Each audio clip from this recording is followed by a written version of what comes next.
Starting off this hour, I want to talk about something that's been going on for the last several days, just a few blocks from our studios, right outside the White House. Every single day, a group of protesters has been gathered outside, speaking out against a proposed oil pipeline that appears to be in motion to be built. Now, this is called the Keystone Pipeline and would extend about 1,700 miles from Alberta, Canada, to the Gulf Coast of Texas and would transport oil sands. This is a $7 billion project and would apparently double oil imports from Canada. Critics call this the dirtiest project on Earth, some saying it's yet another example of big oil getting what they want. Hundreds, including well-known actors and scientists, have been arrested while protesting.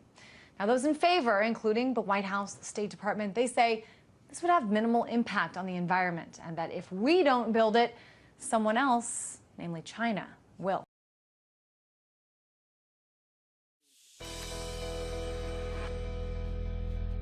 The NDP should stop taking the side of the extremists who want to kill Canadian jobs.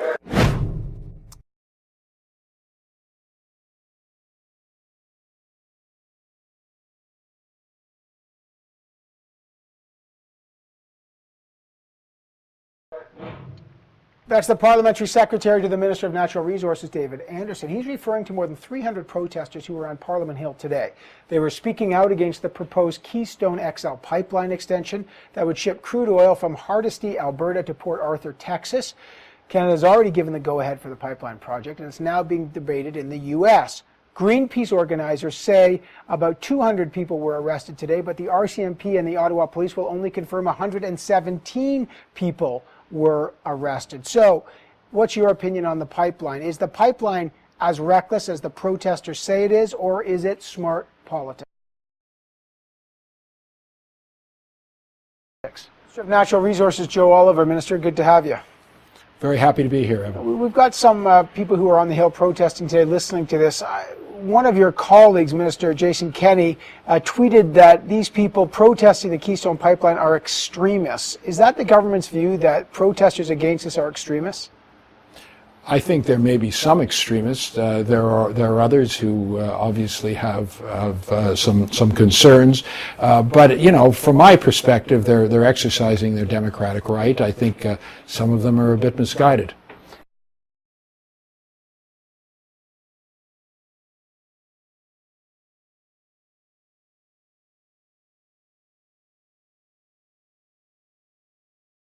In what way?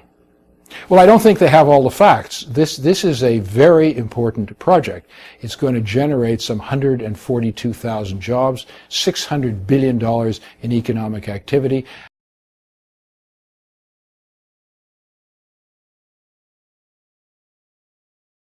So let's focus for a quick second on the jobs. There's two elements. There's the environmental protests and there's the jobs. You just mentioned that This would create 140,000 jobs.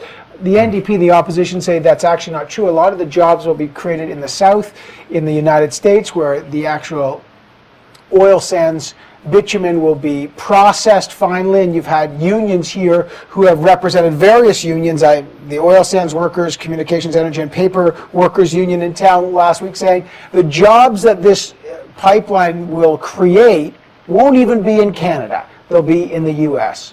What's your view on that? Well, there's 2 points to make. First of all, there will be a lot of jobs created in Canada. There will also be jobs created in the United States. But as I said, there'll be 142,000 jobs on an annual basis on average over the next 25 years. That is very significant. Jobs for Canadians. Well, how are they? Where those jobs come from just the pipeline? You're saying 140,000 jobs just from the pipeline?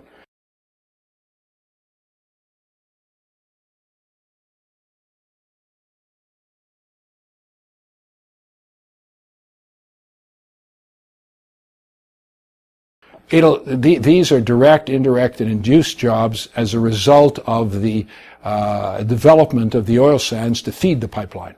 Okay, so now that's different. So in other words, if we didn't have the pipeline, you still say those jobs will be in Canada. Well, you have to develop the oil sands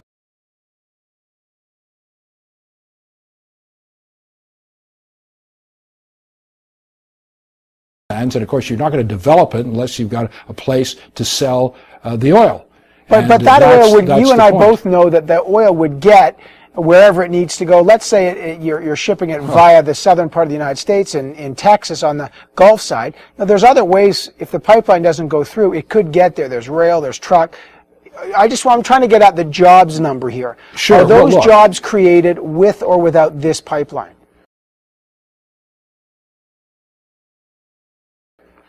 This pipeline will create jobs. Okay? There may be other less efficient and more environmentally harmful ways to ship the bitumen. And actually, the U.S. Environmental Assessment talked about that, and they said that the alternatives were suboptimal, meaning they were less efficient and more environmentally damaging. But let me talk about one aspect of this. There's been some assertion that we should refine the oil in Canada. The facts are that in the state of Texas there is capacity to refine our heavy oil. There is not such capacity in Alberta. It would require the construction of 2 refineries, each one at a cost of $8 to $10 billion. So we're talking about between $16 and $20 billion of expenditure. Would that be a job? Would that be a job creation as well? I mean, if the argument's about jobs, we'll get to the environment in a second. But if it's about we could jobs, dig holes also. The point is, jobs? no. The point is, it's uneconomic, and it's up to the private sector. You know, it's obviously less expensive to use existing.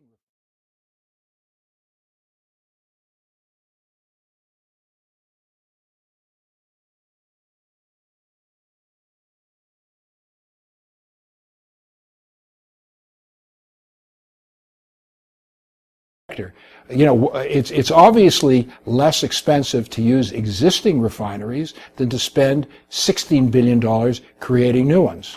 So what I'm saying to you is that alternative is uneconomic. Let's talk about there hasn't been a refinery built since the 1980s. Mind you, what about a pipeline that would go through British Columbia to take oil to China? Would there be any refineries on that one? There don't have to be refineries there. Will be completed, I gather, in about a year and a half. That's right. So Northern Gateway is a different pipeline. Let's just focus again on the environmental issues. Now, we've talked about the jobs issues. There's a debate about that. The NDP raises that. The other element is about the development of the oil sands. Clearly, the protesters are concerned that this pipeline really will lead to greater and quicker development of the oil sands that increases greenhouse gas emissions, and that can you really separate the industry and what's happening to the environment? And that the protesters are saying the development is so dramatic and so quick that our greenhouse gas emissions from this particular project, the oil sands project, are too intense, and we've got to slow down development, and the pipeline doesn't take that into consideration. What do you respond to? Well, firstly, let's put it in a broader context. As I've mentioned many times, the greenhouse emissions from the oil sands represents 0.1% of global emissions. That is to say, 1 in 1,000, equal to the emissions from coal-fired electricity in the state of Wisconsin. Now, if that's increased, perhaps it goes to 1 in 700. It's still not significant on a global basis.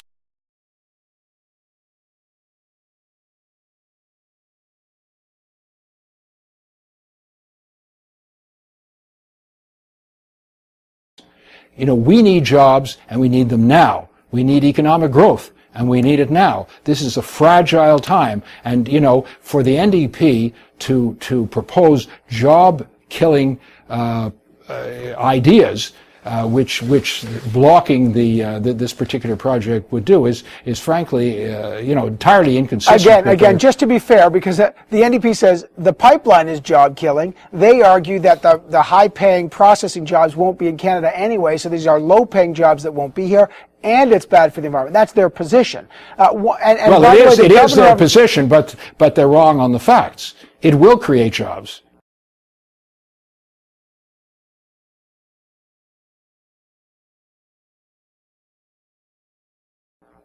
As I said repeatedly, 140,000 jobs. Now, maybe they don't care about 140,000 jobs. This government does, and I do.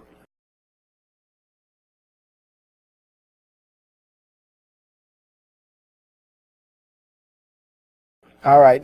Again, I put there's clearly a different view, because as I read some union views on this, they say, hey, the XL pipeline is a job killer in Canada, according to some, because they say 40,000 potential and indirect jobs will go to the U.S. But they won't go to the United States. There will be jobs created in the United States, but what I care about is what jobs will be created in Canada.